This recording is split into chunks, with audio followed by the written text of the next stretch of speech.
e irmãs, queridos eleitos, iniciantes e catecúmenos. Nós estamos no quinto domingo do tempo da Quaresma.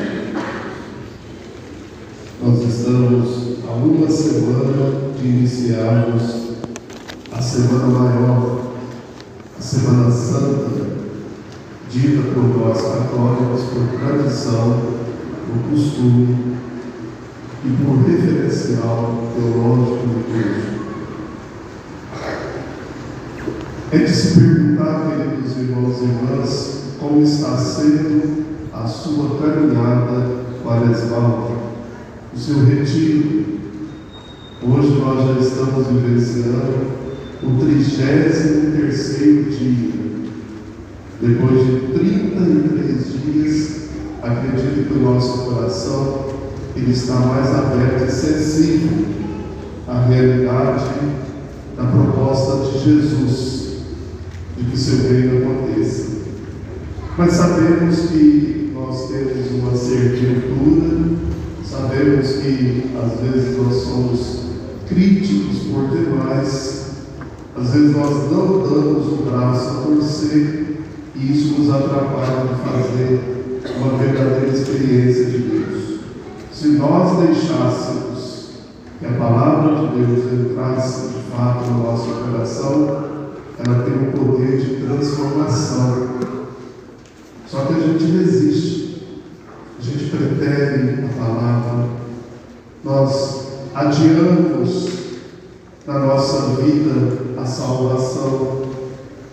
Tantas e tantas situações, queridos irmãos e irmãs, se tornam obstáculo do ser humano encontrar-se verdadeiramente com Deus. A palavra de Deus hoje, seja do profeta Isaías, que vai dizer que nós não devemos ficar relembrando e voltando sempre às coisas do passado. Às vezes o nosso coração não cura porque a gente tem a dificuldade de aceitar as coisas como foram. A gente traz muito remorso, a gente traz muitas dúvidas, contradições. Então, Isaías, queridos eleitos, fazendo referência ao grande evento da história da salvação, que foi a libertação do povo, Isaías, ele vai dizer que ele quer fazer coisas novas na nossa vida. Às vezes essas coisas não acontecem, não é porque Deus não age na nossa vida, é porque nós nos fechamos à ação da graça de Deus. Queridos irmãos e irmãs, o dia que a gente disser de fato que Jesus é o Senhor da nossa vida e que a nossa vida será conduzida segundo a sua palavra, vocês podem ter certeza, a transformação da vida acontecerá. Tanto é que Paulo, na segunda leitura, vocês viram, ele tem um erro, né? No folheto de vocês está Carta aos Coríntios. Alguém falou assim, acho que o leitor deu errado. Não, o folheto está errado. Aqui está escrito aos Filipenses. Essa leitura é tirada de São Paulo aos Filipenses.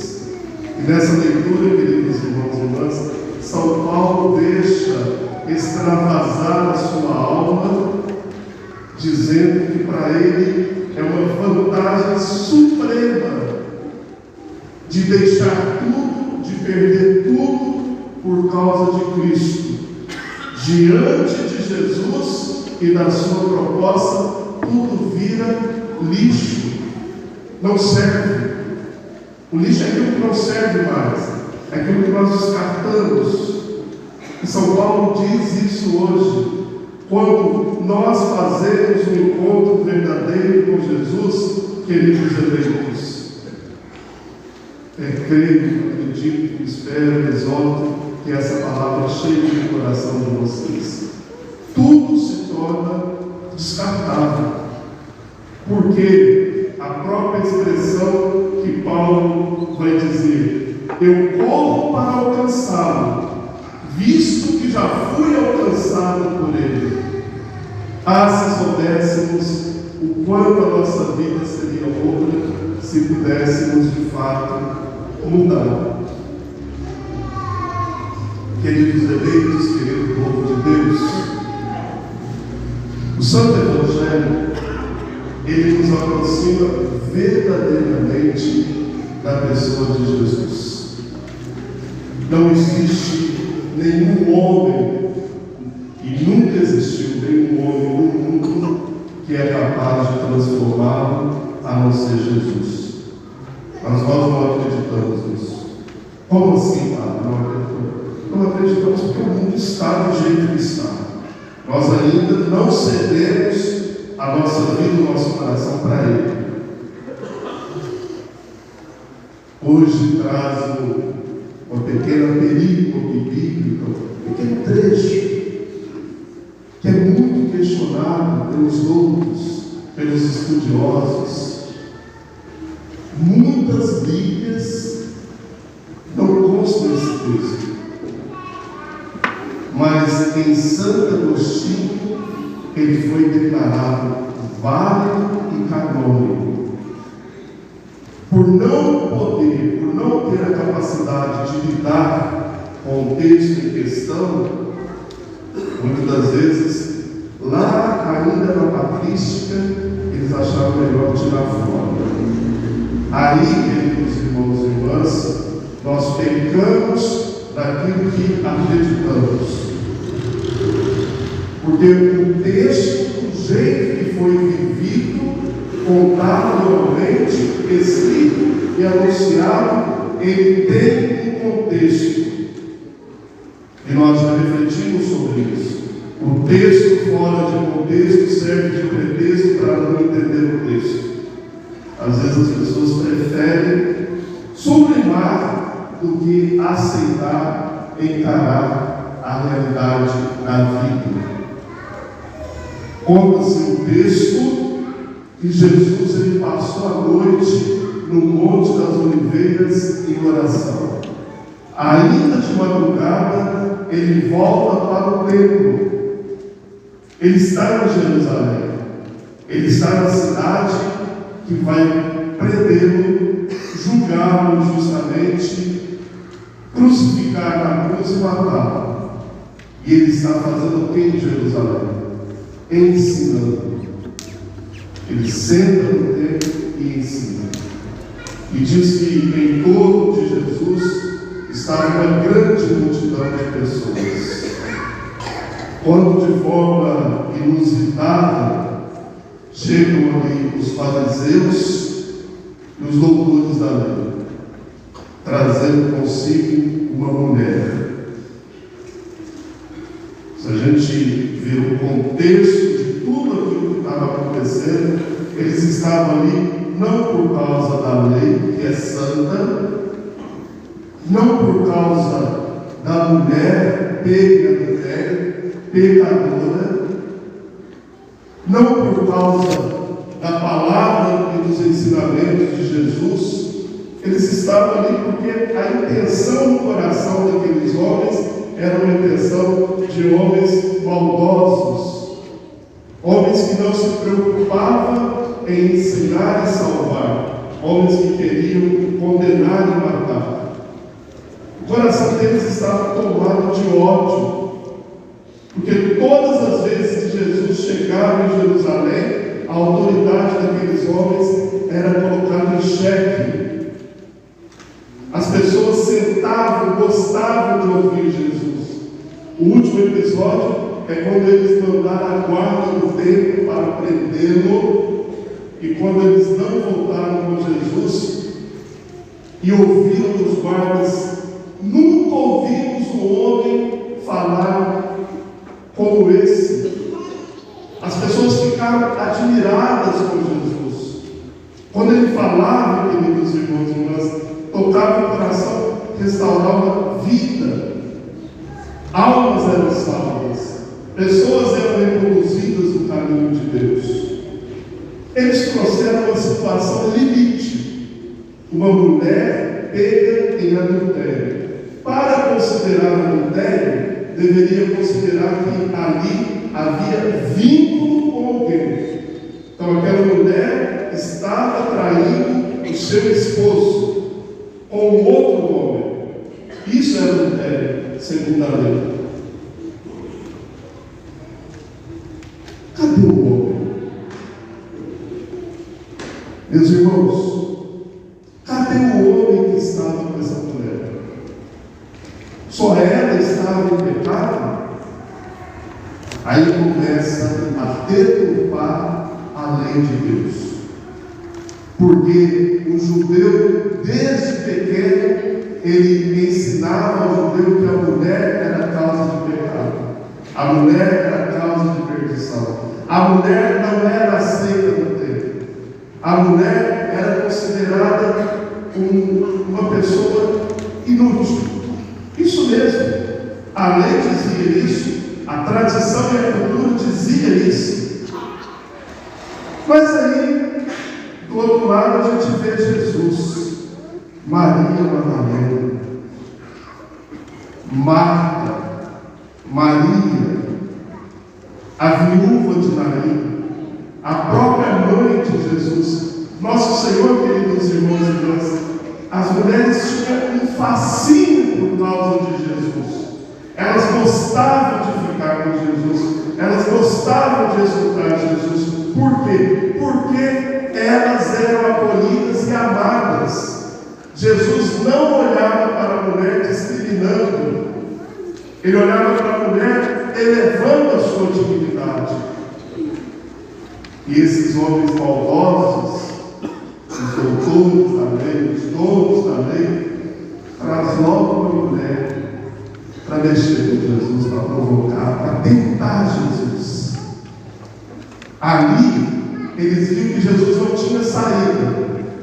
Se Jesus mandasse e com eles pegasse uma pedra para apedrejar aquela mulher, ele seria totalmente desacreditado. Totalmente. Como que um homem que fala de amor, de misericórdia, mata? Se ele matasse, ele ia contra o Império Romano, que os únicos que podiam matar eram os romanos. Tanto é que para Jesus ser morto, quem condenou Jesus foram os romanos. Quem incitou foram os judeus.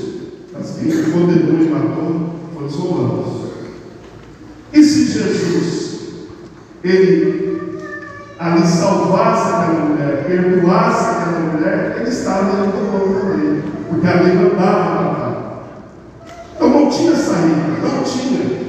Mas eles não estavam diante de um homem, eles estavam diante de Deus, daquele que veio não para condenar. Aí eles se enganaram. Eles estavam diante daquele que veio para salvar, para restaurar, para curar. Todos aqueles, irmãos e irmãs, entendam bem, todos nós, todos aqueles que se encontram diante de Jesus, saem diferentes, saem mudados, saem transformados, saem melhor, saem melhor. Todas as pessoas que chegam diante de Jesus, elas saem melhores do que quando não estavam com Jesus. E Jesus diz que ele agachou e começou a escrever no chão. Ninguém nunca disse o que ele escreveu. Se ele desenhou, se ele escreveu. Mas se vocês depois tiverem curiosidade, lá no livro do profeta Jeremias, capítulo 17, versículo 13, vai dizer: o nome daqueles que se afastaram de Yahvé serão escritos na terra. Não vou falar que foi isso que Jesus escreveu, mas em Jeremias está lá. Porque Jesus diz assim: eu sou a luz do mundo. Jesus para eles não era a luz do mundo. Quem tem sede, vem a mim e beba. Jesus não era essa água viva que eles procuravam. Então Jesus levantou, porque eles insistiam. E aí? Qual decisão o Senhor vai tomar? Vamos ou não vamos matar? Quem não tiver pecado, atire a a primeira pedra. Ah, meus irmãos e irmãs, como seria bom se nós colocássemos isso como regra na nossa vida hoje. Porque muitas vezes nós perdemos muito tempo acusando o outro, preocupando com o outro, preocupando e cuidando da vida do outro. A gente não pode ver um errinho do irmão que a gente faz a mesma coisa. Nós não temos pedras, mas a nossa língua, ela mata. Nós deveríamos refletir muito sobre isso. Seja falando com o outro, seja virtualmente. Virtual é pior, porque nem existe possibilidade do outro se defender. Tem pessoas, o celular, dá o celular para ele. Eu vou te devolver, tá? O celular, se bem usado, é uma ferramenta importante, é uma invenção única, se bem usado. Mas isso daqui destrói vidas, destrói família, destrói pessoas. Isso daqui pode criar guerras, desentendimentos, conflitos, separações, se não é bem usado. Vocês estão vendo? Eu vou ver, Quem não tiver pecado, atire a primeira pedra, a começar dos mais velhos. É aqui, queridos irmãos mais idosos, vividos, experientes. Isso não é negativo por citarmos como os mais velhos, mas pela experiência de vocês, pelo discernimento de vocês. Aqueles que por primeiro farão o julgamento mais preciso, mais correto, porque é mais vivido. E foram saindo. E não ficou ninguém. Ah, não, ficou. Jesus ficou. O único que poderia julgá-la era aquele que ficou e não julgou. Ele perdoou.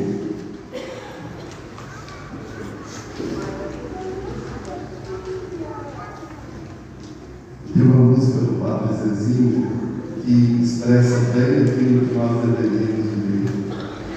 Vocês conhecem, vocês vão cantar comigo, porque eu sou desafinadíssimo. Um dia uma criança me parou, olhou e nos meus olhos a sorrir. Caneta e papel na sua mão. Eleva o som. Tarefa escolar para cumprir. E perguntou no meio de um sorriso o que é preciso para ser feliz. Vamos lá. Amar como Jesus amou, pensar como Jesus pensou, viver como Jesus viveu, sorrir como Jesus sorriu, sentir o que Jesus sentia, sorrir como Jesus sorria, e ao chegar ao fim do dia, sei que eu morreria muito mais feliz. Sentir o que Jesus sentia, sorrir como Jesus sorria, e ao chegar ao fim do dia, sei que eu morreria muito mais feliz. Queridos irmãos e irmãs, aquela mulher não precisava de pedra, aquela mulher precisava do perdão e do amor. Isso que nós somos chamados a aprender de Jesus. Nós podemos ser melhores. E que Jesus seja esse propósito para nós. Queridos eleitos, vocês serão, dois dos irmãos serão batizados, alguns receberão Jesus pela primeira vez, e todos vocês serão confirmados na fé. Na fé de quem? a fé em Jesus. A fé de Jesus é a fé da igreja. E vocês vão dizer sim. Nosso Senhor pode contar conosco. Que vocês nunca deixem que outra proposta entre no coração de vocês. Amém, gente? Amém. Nós queremos agora iniciar o rito